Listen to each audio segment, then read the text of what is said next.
Brown, and this is Jason Williams with Black Literature, Black History.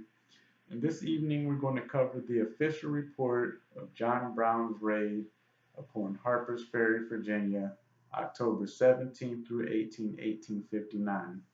I have the official report over here on this side of me, and I have a Bible right here on the other side of me, which I'm going to read from to reinforce the point that I want to make about John Brown's raid upon Harper's Ferry. Now, in history, there's two ways that people are looking back on this event that took place at Harper's raid. Now, of course, throughout history, the victors who wrote the history, which I'm going to read from the report, make it seem like this was an act of a maniac, a fanatical religious maniac who just wanted to kill people in the name of religion and his beliefs with no hope of success. And that's the vibe that you're going to get from the official report that I'm going to read that was written by the victors. However, as I read this, I'm going to interject and put some of my own thoughts into it. However, if you wish to read it yourself, because I know many people want to read things for themselves and they find it kind of an insult to their intelligence to read something and then tell them what they think it means. So if you want to look it up yourself, it's the official report of John Brown's raid upon Harper's Ferry, Virginia, October 17 through 18, 1859.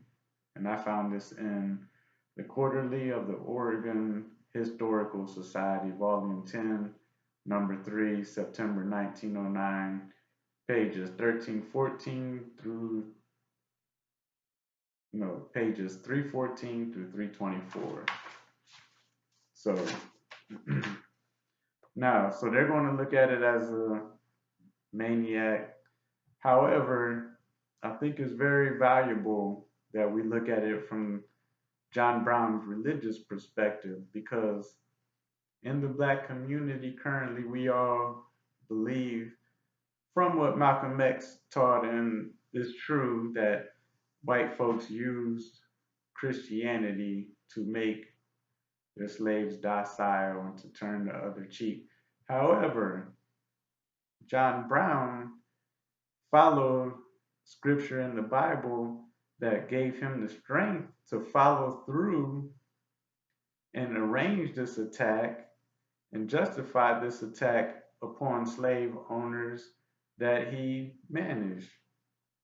So in your James version, your King James version of the Bible, Ezekiel 3, verse 19, it says, "Yet if thou warn the wicked, and he turn not from his wickedness, nor from his wicked way, he shall die in his iniquity." So, let me read that one more time. "Yet if thou warn the wicked, and he turn not from his wickedness, nor from his wicked way, he shall die in his iniquity." Now, the way that John Brown interprets that is the slave owners in the United States have been warned various times over and over again that the system of slavery is wicked and to own slaves is wicked. Having known this and having been warned that this is wicked and against what the Bible preaches, because there's various scripture in the Bible that condemns slavery, it says, "If thou warn the wicked and he turn not from his wickedness nor from his wicked way, he shall die." So in John Brown's eyes, he said these slave owners that own these slaves and refuse to free them shall die in their iniquity for their wicked ways. And what the way to look at this is John Brown's actions were a precursor to the Civil War. John Brown figured out that the only way to eradicate slavery in the U.S. was through action and violence and war. He already knew from the discourse of the United States, he already knew the truth that it wasn't going to end through discussions. It wasn't going to end through civilized talk and political moves. He knew that the only way that the slaves were ever going to be freed was through violence. And so he proceeded with the plan, which ended in his death. It was violent. They condemned it, said it was an act of a maniac, blah, blah, blah. And I say blah, blah, blah because a few years later, the Civil War broke out. John Brown's raid upon Harper's Ferry, Virginia, was white men, majority white men, killing white men. In this report, there were 5 black people in it. And we're going to read about that.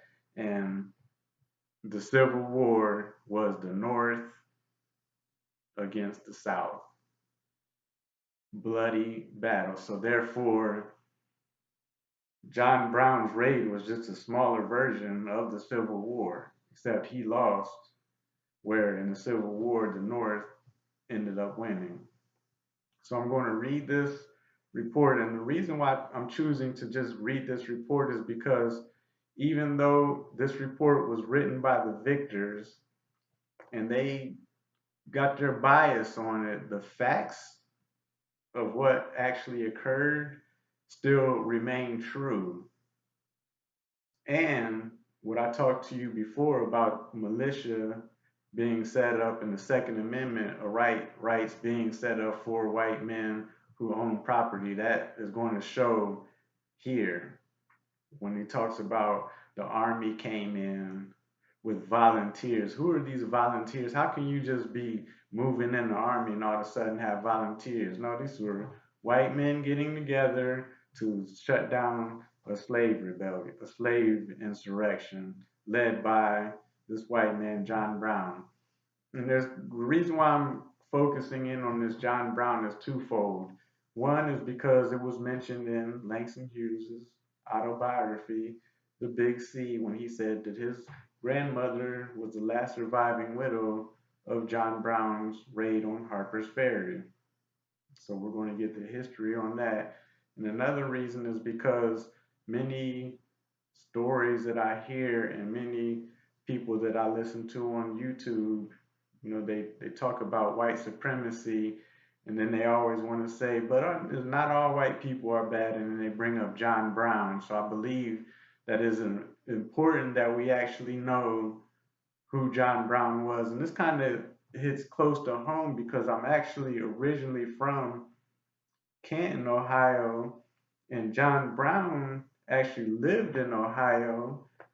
John Brown's house was actually in Canton or in Akron, Ohio, and the friend of mine who actually read the other video that I have, Why I Am a Communist, which I wish you should all go listen to it and click the like button and leave a comment, because it gives an outline of why black people would look at communism as a valuable theory or um, a valuable party to follow during this time period. Why I Am a Communist. My friend that actually read that essay, he used to drive past John Brown's house almost on a daily basis when he lived in Akron, Ohio.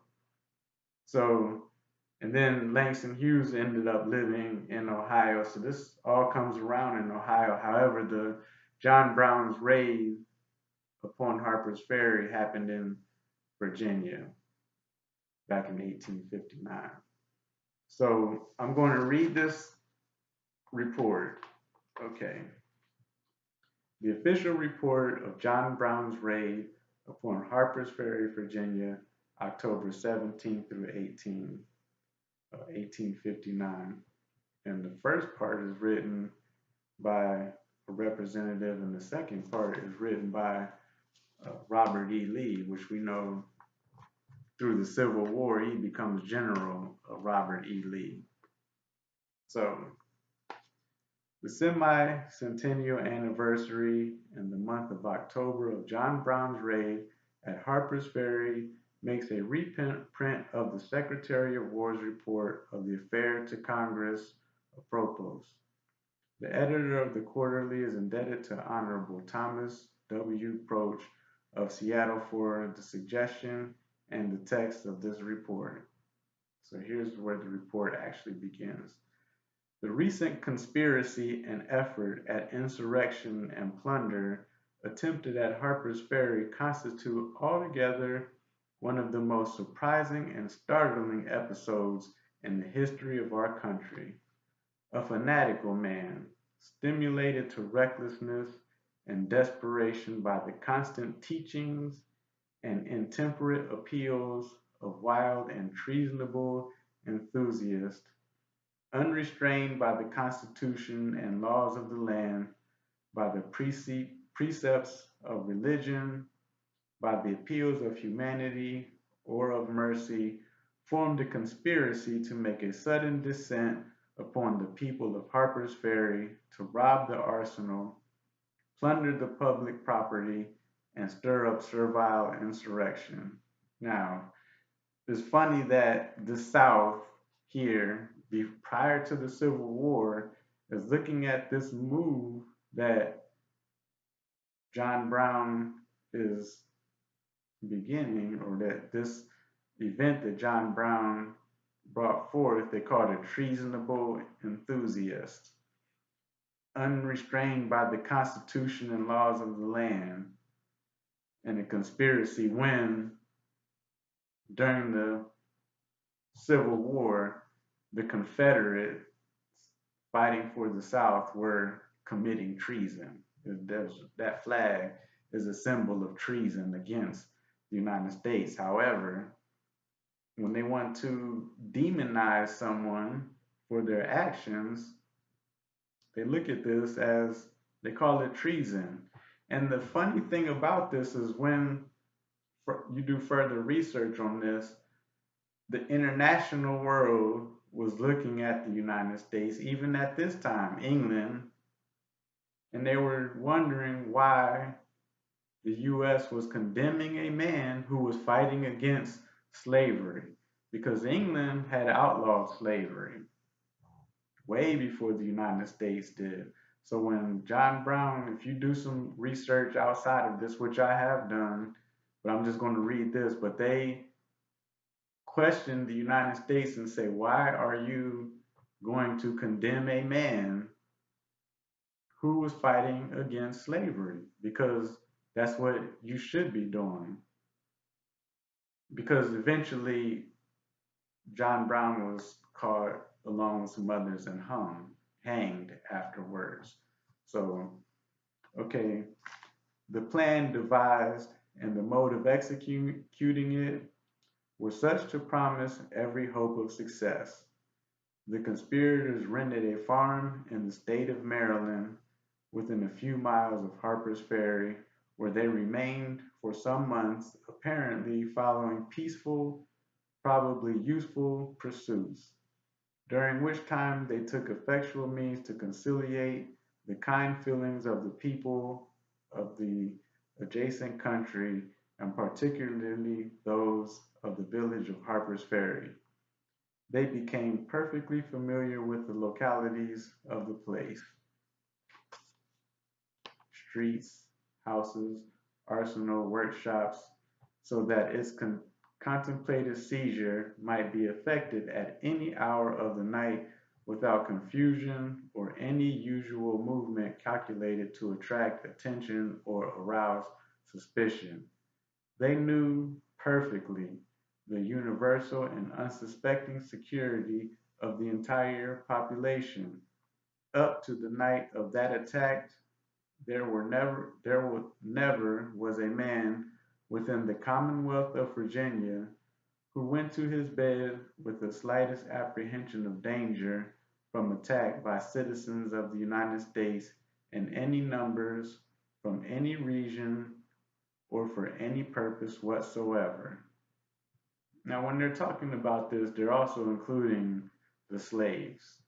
They had their slaves in check so much that they didn't have the slightest doubt or the slightest suspicion that their slaves would ever revolt. And then they were right too, because foreshadowing before we get to the end of this, you will see that even though John Brown was contemplating and hoping for the slaves in these areas to band with him and to help him with the fight and make his army greater, that it didn't happen. The sense of profound security was perfect and absolute, having no apprehension whatsoever of the slave population, and this assurance was fully justified by the event. Nothing could be more favorable for the consummation of the diabolical designs of the conspirators. See, this is what they do. Back here, when they wrote these reports, it was apparent their bias. And they still do that today. However, they got more slick terms. But back then, they were running the show, so they didn't have to be so slick with their terms. But the news is still reported this way because it's the official report and it's saying, the diabolical designs of the conspirators. Having cut the telegraphic wires, they entered, under the cover of night, unmolested and unobserved, into the village, seized upon the solitary watchman placed at the arsenal as protection against fire only, and possessed themselves speedily of all the buildings containing arms or suitable for defense. The next movement was to seize the principal men of the place with whom their long residence near there had made them acquainted and confine them securely under their own control.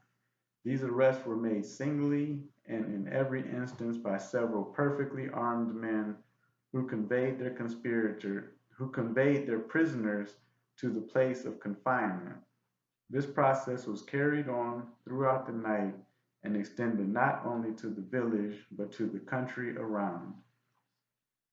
When the morning came and the state of things was partially discovered, the people of the village gathered to the scene of confusion about the arsenal. The conspirators now commenced to fire upon the citizens.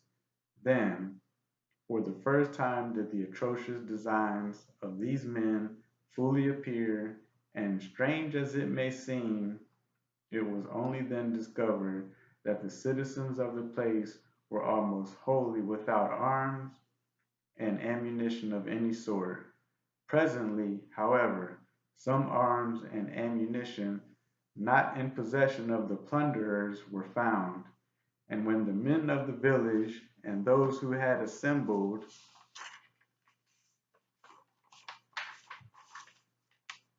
from the neighborhood, arming themselves immediately, returned the fire of the assailants with such effect that in the course of a few hours they were driven from their positions, and all either killed or wounded, with the exception of the leader and half a dozen others of his party, who were driven into an engine house whither they fled for security. They carried along with them 10 or 12 of the prisoners they had taken the night before, who were to be used as hostages, as the robbers alleged to prevent the fire of the citizens outside from being directed towards them in the house where they had taken shelter. See, that militia,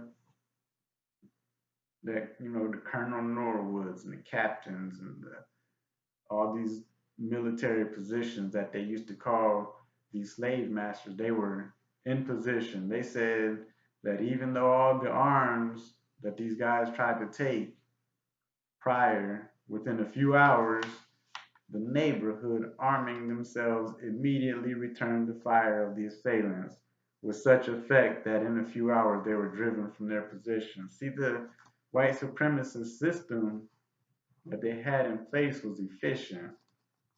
Because even though these guys made this plan of attack, seized as many arms as they could, within a few hours they were driven back. Throughout the whole day on Monday, from 12 o'clock, at which time intelligence of the outbreak reached the city, the most exaggerated accounts were received of the state of things at Harper's Ferry and the number of persons engaged in it. Prompt measures, however, were taken, and Brevet Colonel Robert E. Lee of the 1st Cavalry was at once summoned to take command of a detachment of Marines and 2 companies of volunteers from Frederick, Maryland. 2 companies of volunteers, militia, from Frederick, Maryland, who had promptly offered their services. See, that's a white supremacist stay on code when it's time for them to shut down the slave insurrection. The troops left this city by the afternoon train and taking up the volunteers on the way, more volunteers, see, on the way, reached the scene of action during the night. And they knew that this was a slave insurrection because prior to this event, John Brown was against slavery and he made it known. Like he was an activist against slavery. This event took place as a surprise. However, John Brown, his position on slavery and his activism was not unknown. The next morning, at an early hour, Colonel Lee gave orders to the Marines to attack and carry the house where the conspirators were strongly barricaded, which was very promptly and gallantly done, with a loss of 1 man killed, another wounded. Colonel Lee's report of his proceedings is herewith communicated, which gives all other information on the subject thought to be of interest. I have the honor to be very respectfully your obedient servant, John B. Floyd, Secretary of War, the President. So now I'm going to read to you Robert E. Lee's account of what happened at this scene. And this, from the research that I have done, his account seems very reasonable. This is what occurred, and then they have the casualties that I'm going to read afterwards. So this seems pretty correct and is very interesting. So papers accompanying the report of the Secretary of War, disturbances at Harper's Ferry, Colonel Lee to the Adjutant General, Headquarters, Harper Ferry, October 19, 1859. Colonel, I have the honor to report, for the information of the Secretary of War, that on arriving here on the night of the 17th instant, in obedience to special orders number 194 of that date from your office, I learned that a party of insurgents about 11 p.m. on the 16th had seized the watchman stationed at the Armory Arsenal Rifle Factory and bridge across the Potomac and taken possession of those points. They then dispatched 6 men under one of their party, called Captain Aaron C. Stevens, to arrest the principal citizens in the neighborhood and incite the Negroes to join in the insurrection. The party took Colonel L. W. Washington from his bed about 1:30 a.m. on the 17th and brought him with 4 of his servants to his place. Mr. J. H. Allstat and 6 of his servants were in the same manner seized about 3 a.m., and arms placed in the hands of the negroes. Upon their return here, John E. Cook, one of the party sent to Mr. Washington's, was dispatched to Maryland with Mr. Washington's wagon, 2 of his servants, and 3 of Mr. Allstat's for arms and ammunition, etc. As day advanced and the citizens of Harper's Ferry commenced their usual avocations, they were separately captured to the number of 40, as well as I could learn, and confined in one room of the fire engine house of the armory, which seems early to have been selected as a point of defense. About 11 a.m., the volunteer companies from Virginia began to arrive, and the Jefferson Guards and volunteers from Charleston under Captain J. W. Rowan, I understood, were first on the grounds. The Hamtramck Guards, Captain V. M. Butler, the Shepherdstown Troop, Captain Jacob Reinhardt, and Captain Albertus Company from Martinsburg arrived in the afternoon. These companies, under the direction of Colonels R. W.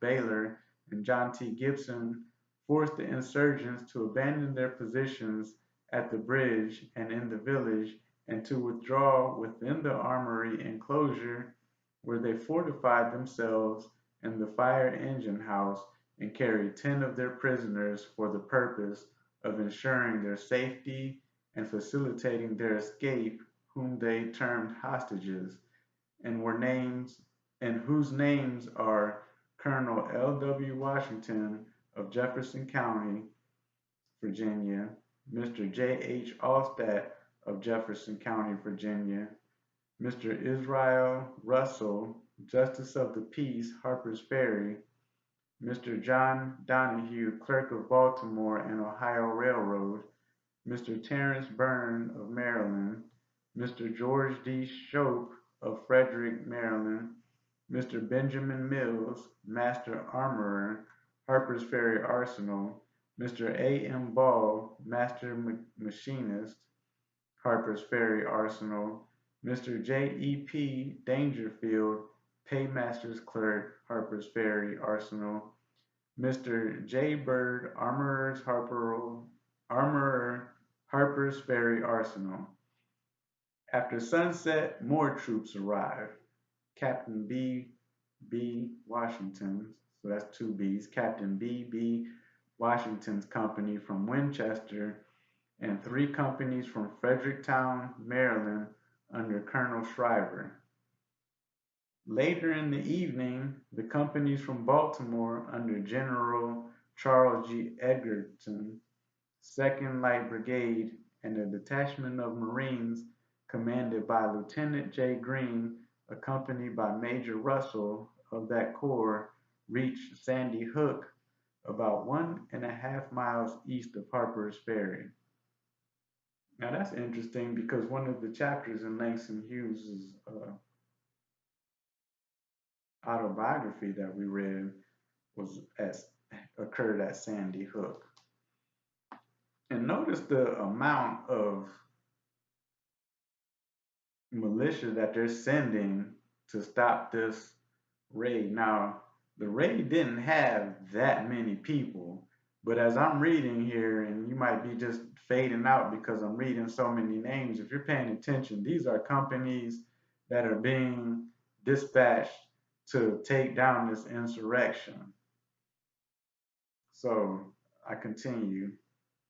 At this point, I came up with the last named troops and leaving General Edgerton and his command on the Maryland side of the river for the night, caused the Marines to proceed to Harper's Ferry and place them within the armory grounds to prevent the possibility of the escape of the insurgents. Today, when we're going to war with Iraq and Afghanistan and supposedly against the terrorists all over the world, and we don't know what to call them, so we call them insurgents. When we've been calling them insurgents since 1859. People who we don't know, if we don't know what to call them, because we don't really know if what they're fighting for is actually just or not, they call them insurgents. So to prevent the possibility of the escape of the insurgents, having taken measures to halt in Baltimore the artillery companies from Fort Monroe, I made preparations to attack the insurgents at daylight, but for the fear of sacrificing the lives of some of the gentlemen held by them as prisoners in a midnight assault, I should have ordered the attack at once. Their safety was a subject of painful consideration, and to prevent, if possible, jeopardizing their lives, I determined to summon the insurgents to surrender. There they go. So we ask for the surrender. Like the police always say, we warn them that they need to stop resisting. As soon after daylight as the arrangements were made, Lieutenant J.E.B. Stewart, 1st Cavalry, who had accompanied me from Washington as staff officer, was dispatched under a flag with written summons, a copy of which is hereto annexed marked A. Knowing the character of the leader of the insurgents, I did not expect it would be accepted. I had therefore directed that the volunteer troops under their respective commanders should be paraded on the lines assigned them outside the army, and had prepared a storming party of 12 Marines under their commander, Lieutenant Green, and had placed them close to the engine house and secure from its fire. 3 Marines were furnished with sledgehammers to break in the doors, and the men were instructed how to distinguish our citizens from the insurgents, to attack with the bayonet, and not to injure the blacks detained in custody unless they resisted. Do not attack the blacks unless they resisted. Lieutenant Stewart was also directed not to receive from the insurgents any counter proposition. Therefore, there was no discussions to be had. So, this means, just go in there and start killing folks. Just go in there and start killing folks. And they try to say, don't kill the blacks or injure the blacks unless they resist. That's just to put in there so the slave owners don't say you messed up my property and you owe me some money, because they have full intentions of killing these black folks when they busted up in there. If they accepted the terms offered, they must immediately deliver up their arms and release their prisoners. If they did not, he must, on leaving the engine house, give me the signal. My object was, with a view of saving our citizens, to have as short an interval as possible between the summons and the attack. The summons, as I had anticipated, was rejected, and at the concerted signal, the storming party moved quickly to the door and commenced the attack. So it said right here, with the view of saving our citizens, my object was, with the view of saving our citizens, was to have as short an interval as possible between the summons and the attack. So what does that mean? Like, you just ask, wait 2 seconds, and then attack? They had full intentions of attacking. And no matter what John Brown had planned, no matter, even if he did want to surrender, that wasn't an option. And he knew that. He knew that that was an option, because once he started this, like I said, he knew that in order to free slavery, in order to free the slaves from slavery, he had to start a war, a violent war, to get this popping off, because in his view, slave masters were wicked, and according to the word, If thou warn the wicked, and he turn not from his wickedness, nor from his wicked way, he shall die in his iniquity. So John Brown knew that they weren't turning, so it was just on. And they knew that it was on. And from the discourse of the U.S., you knew that they weren't trying to save any slaves or save anything. They wanted to just put this down.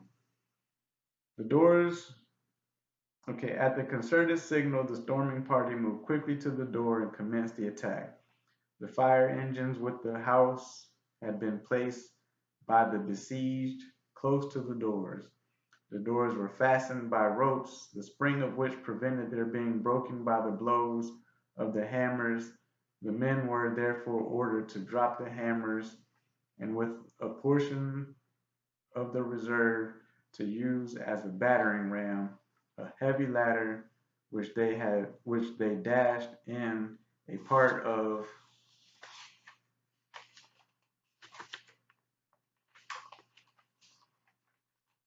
the door and gave admittance to the storming party. The fire of the insurgents up to this time had been harmless. At the threshold, one Marine fell mortally wounded. The rest, led by Lieutenant Green and Major Russell, quickly ended the contest. The insurgents that resisted were bayoneted. Their leader, John Brown, was cut down by the sword of Lieutenant Green, and our citizens were protected by both officers and men. See, by both officers and men, which means that this militia was in full effect. They weren't even part of the army. They were volunteers. The whole was over in a few minutes. After our citizens were liberated and the wounded cared for, Lieutenant Colonel S.S. Mills of the 53rd Maryland Regiment, with Baltimore Independent Grays Lieutenant B.F. Simpson commanding, was sent to the Maryland side of the river to search for John E. Cook and to bring in the arms and belongings to the insurgent party, which were said to be deposited in a schoolhouse 2.5 miles distant. Subsequently, Lieutenant J. E. B. Stewart, with a party of Marines, was dispatched to the Kennedy farm, situated in Maryland about 4.5 miles from Harper's Ferry, which had been rented by John Brown and used as a depot for his men and munitions. Colonel Mills saw nothing of Cook, but found the boxes of arms, sharps, carbines, and belt revolvers, and recovered Mr. Washington's wagon and horses. Lieutenant Stewart found also at the Kennedy farm a number of sword pikes, blankets, shoes, tents, and all the necessaries for a campaign. These articles have been deposited in the government storehouse at the armory. From the information derived from the papers found upon the persons and among the baggage of the insurgents and the statement of those now in custody, it appears that the party consisted of 19 men, 14 white, and 5 black, that they were headed by John Brown of some notoriety in Kansas, who in June last located himself in Maryland at the Kennedy farm, where he has been engaged in preparing to capture the United States works at Harper's Ferry. He avows that his object was the liberation of slaves of Virginia and of the whole South, and acknowledges that he has been disappointed in his expectations of aids from the black as well as the white population, both in the southern and northern states. Therefore, he didn't get what he expected in aid from the black as well as the white population. It just it I can see here that there's a pattern of movements that are going on through the United States where black people don't cape for themselves. You know, this was a movement. These guys put their life on the line, and they were being real, and they didn't get aid from the black folks. Um, the Scottsboro boys, when they were in prison, they didn't get aid from the black folks.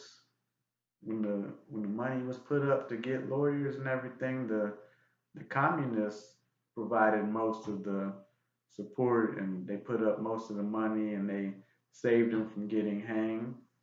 At the Camp Hill shootings, you know, the black folks were getting attacked and everything, but it was the Russian communists again who saved the organizers at the Camp Hill shootings from getting hung. And here, prior to all of that, John Brown, with his scripture on his back, and 19 men, and then 5 blacks, that he didn't get the support from the blacks as he expected. So when you don't support your cause, you don't succeed. The blacks whom he forced from their homes in this neighborhood, as far as I could learn, gave him no voluntary assistance. The servants of Masters Washington and Allstat retained at the armory took no part in the conflict, and those carried to Maryland returned to their homes as soon as released. The result proves that the plan was the attempt of a fanatic or madman, which could only end in failure. And its temporary success was owing to the panic and confusion he succeeded in creating by magnifying his numbers. I append a list of the insurgents marked B. Cook is the only man known to have escaped. The other survivors of the expedition, John Brown, A.C. Stevens, Edwin Copy, and Green Shields, alias S. Emperor, I have delivered into the hands of the Marshal of the Western District of Virginia and the Sheriff of Jefferson County. They were escorted to Charleston by a detachment of Marines under Lieutenant Green. About 9 o'clock this evening, I received a report from Mr. Moore from Pleasant Valley, Maryland, that a body of men had, about sunset, descended from the mountains, attacked the house of Mr. Gannett, and from the cries of murders and screams of the women and children, he believed the residents of the valley were being massacred. The alarm and excitement of the village of Harper's Ferry was increased by the arrival of families from Sandy Hook fleeing for safety. The report was, however, so improbable that I could give no credence to it, yet I thought it possible that some atrocity might have been committed, and I started with 25 Marines under Lieutenant Green, accompanied by Lieutenant Stewart, for the scene of the alleged outrage about 4.5 miles distant. I was happy to find it a false alarm. The inhabitants of Pleasant Valley were quiet and unharmed, and Mr. Gannett and his family safe and asleep. I'm not sure why this section was even put in this report. It doesn't make sense.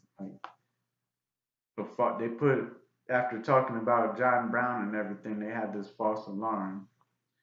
I will now, in obedience to your dispatch of this date, direct the detachment of Marines to return to the Navy Yard at Washington in the train that passes here at 1:25 a.m. tonight, and will myself take advantage of the same train to report to you in person at the War Department. I must also ask to express my thanks to Lieutenant Stewart, Major Russell, and Lieutenant Green for the aid they afforded me, and my entire commendation of the conduct of the detachment of Marines who were at all times ready and prompt in the execution of any duty. The promptness with which the volunteer troops repaired to the scene of disturbance and the alacrity they displayed to suppress the gross outrage against law and order, I know will elicit your hearty approbation.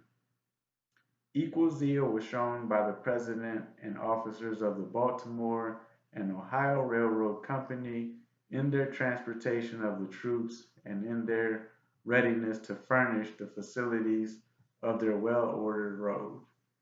A list of the killed and wounded, as far as came to my knowledge, is herewith annexed, marked C, and I enclose a copy of the provisional Constitution and ordinance for the people of the United States, of which there were a large number prepared for issue by the insurgents. I am very respectfully your obedient servant, Robert E. Lee, Colonel Commanding, Colonel S. Cooper, Adjutant General, U.S. Army, Washington, D.C. A. Headquarters, Harper, Ferry. Colonel Lee, United States Army, commanding the troops sent by the President of the United States to suppress the insurrection at this place, demands the surrender of the persons in the armory buildings. If they will peaceably surrender themselves and restore the pillaged property, they shall be kept in safety to await the orders of the President. Colonel Reed represents to them in all frankness, it is possible for them to escape, that the armory is surrounded on all sides by troops, and that if he is compelled to take them by force, he cannot answer for their safety. Apparently, that was the note, the summons that was given to the John Brown and his men before the attack. So here's the list of the insurgents. 14. John Brown of New York, Commander-in-Chief, badly wounded prisoner. See, this says of New York, but if you read the biography of John Brown, he spent the majority of his life and he actually lived in Ohio. Aaron C. Stevens, Connecticut, Captain, badly wounded prisoner. Edward Copy, Iowa, Lieutenant, unhurt prisoner. Oliver Brown, New York, Captain, killed. Watson Brown, New York, Captain, killed. Albert Hazlitt, Pennsylvania, Lieutenant, killed. William Lehman, Maine, Lieutenant, killed. Stuart Taylor, Canada, Private, killed. Charles P. Tidd, Maine, Private, killed. William Thompson, New York, Private, killed. Adolph Thompson, New York, Private, killed. John Kagi, Ohio, Private, killed. Jeremiah Anderson, Indiana, Private, killed. John E. Cook, Connecticut, escaped. So out of 14 white insurgents killed, let's see here, killed 1, 2, 3, 4, 5, 6, 7, 8, 9, 10. Killed 10, badly wounded 2, and 1 escaped.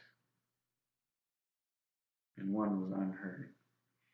Now, in the way that I know that those were white men is because they have a separate section here called Negroes, because Negroes aren't considered along with just regular men. Negroes, Dangerfield, Newly, Ohio, killed. Lewis Leary, Oberlin, Ohio, killed.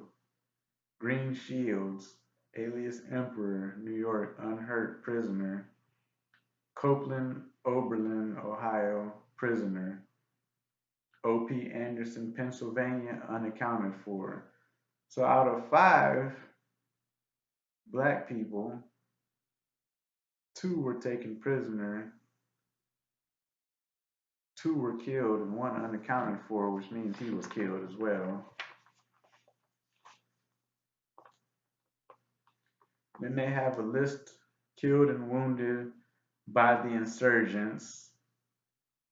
And then I'm not going to read those. These are people that they killed, but there's 14 of them. And the last note says, Sir, upon a more deliberate examination of the wounds of O. Brown, they are believed not to be mortal. He has 3 wounds, but they are not considered by the surgeon as bad as first reported. Please direct me what to do with him and the other white prisoners. I am very respectfully your obedient servant, Robert E. Lee, Colonel Commanding. Honorable Secretary of War, Washington, D.C. So there you have the official report of John Brown's raid upon Harper's Ferry, Virginia, October 17 through 1859.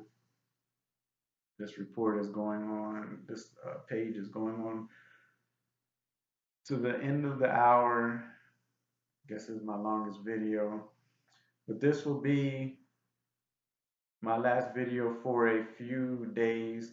I have the family coming. They're here, actually here for vacation, and they're going to be here for the next 3 weeks. So if I get the chance, I'll continue with Langston Hughes and the Big C if I get a chance to put a video up. But if I don't, it'll be a while before I start posting more videos. So check this video out. It's the entire official report of John Brown's raid upon Harper's Ferry.